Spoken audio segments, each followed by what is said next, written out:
27 की जो महापंचायत है वो दुष्यंत जी और मेरे साथ जो इंसिडेंट हुआ उसको लेकर के नहीं है।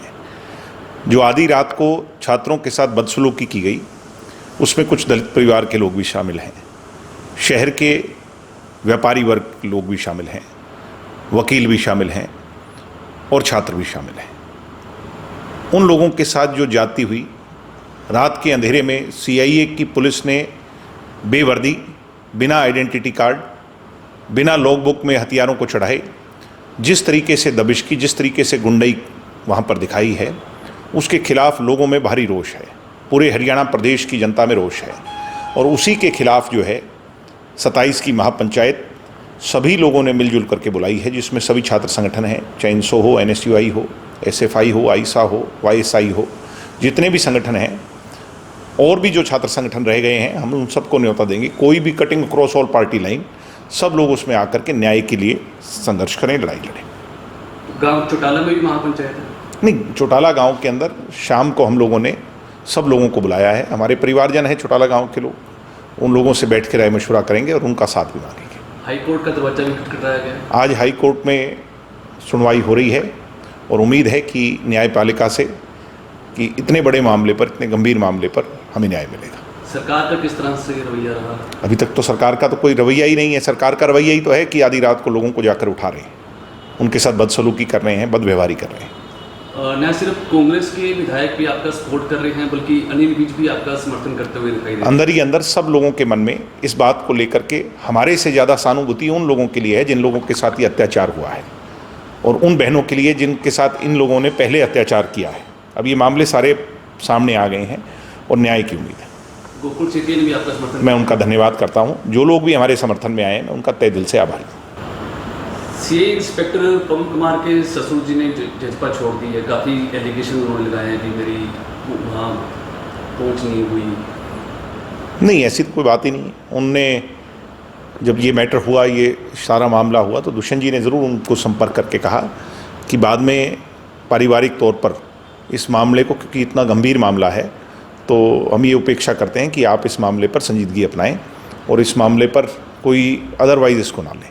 तो उस पर हो सकता है कि पारिवारिक दबाव के कारण उन्होंने पार्टी को छोड़ा। वो भी हमारे अपने हैं, उनका लंबा टाइम हमारे साथ बीता है और हम उनका सम्मान करते हैं।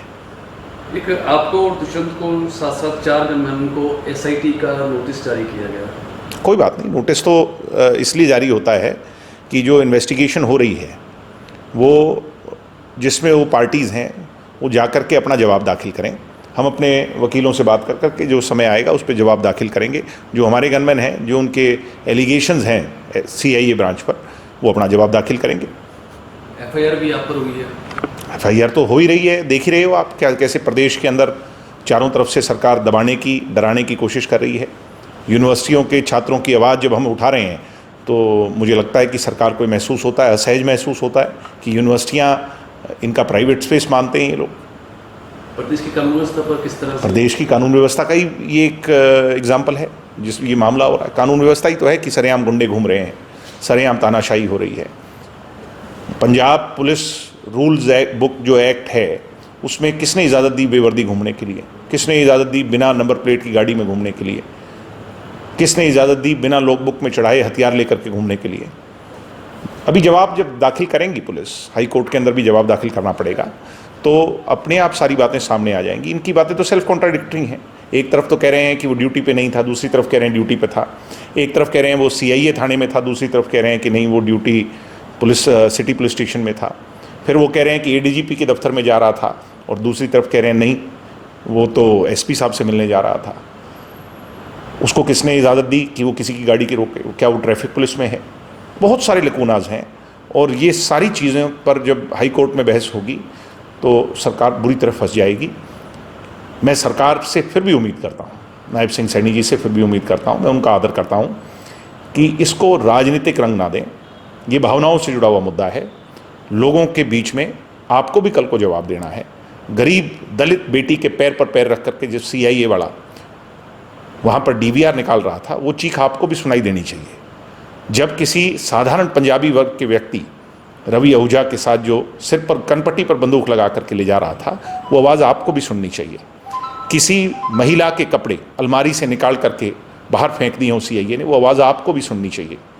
दिग्विजय और दुष्यंत तो अपने आप लड़ाई लड़ लेंगे, मगर गरीब आम साधारण परिवार के लोगों की लड़ाई ये सबकी सामूहिक जिम्मेवारी है। आज अगर यूनिवर्सिटियों के दरवाजे इंसो के लिए बंद होते हैं, मैं हाथ जोड़ करके सभी से निवेदन भी करता हूँ कि ये सिर्फ इंसो के लिए बंद नहीं हो रहे, फिर कल को सबके लिए बंद हो जाएंगे। इसलिए आज हमें संगठित और लामबंद होना आवश्यक है। इसी के लिए हमने कांग्रेस के लोगों को भी इनवाइट किया, अन्य राजनीतिक दलों के लोगों को भी इनवाइट किया, और सभी की स्टूडेंट पॉलिटिकल पार्टीज़ को भी 27 की महापंचायत के लिए हिसार में जो क्रांतिमान पार्क में होने जा रही है उसके लिए मैंने निमंत्रण दिया है। गोकुल सेतिया का ये कहना है कि आज वो विधायक हैं लेकिन कभी भी वो होते हैं। गोकुल सेतिया एक समझदार व्यक्ति हैं, वो हमारे शहर के विधायक हैं, और माननीय विधायक ने जो बात कही है उन्होंने बहुत दूरगामी सोच कह करके ये बात कही है कि कल को भविष्य में पूर्व तो किसी के आगे भी लग सकता है, मेरे आगे भी लग सकता है, मगर क्या बदव्यवहारी ठीक है, क्या गुंडाई ठीक है? और अगर ये गुंडाई ठीक है तो बीजेपी के लोग कह दें कि हाँ इस बात से वो सहमत हैं, तो सहमति क्यों नहीं दर्ज कर रहे? कल को ये बीजेपी के लोगों के साथ भी हो सकता है। माननीय मुख्यमंत्री जी से कहूँगा, क्या पता सत्ता आनी जानी चीज़ है, कल को ये बदव्यवहारी आप लोगों के साथ भी हो सकती है। इसलिए ऐसा ना हो, मैं आपसे फिर दरखास्त करता हूँ, आप राजा हैं प्रदेश के और राजा को न्याय करना चाहिए। आज प्रदेश की जनता को पुलिस के गुंडे जो तंग कर रहे हैं, परेशान कर रहे हैं, जो हमारी बहन है सुमन जिसको सीकर जाके रहना पड़ रहा है, वो किससे प्रताड़ित है? उसके पति को डुबा डुबा कर मार दिया, मामला हाई कोर्ट में चला, तब 302 की एफआईआर दर्ज हुई।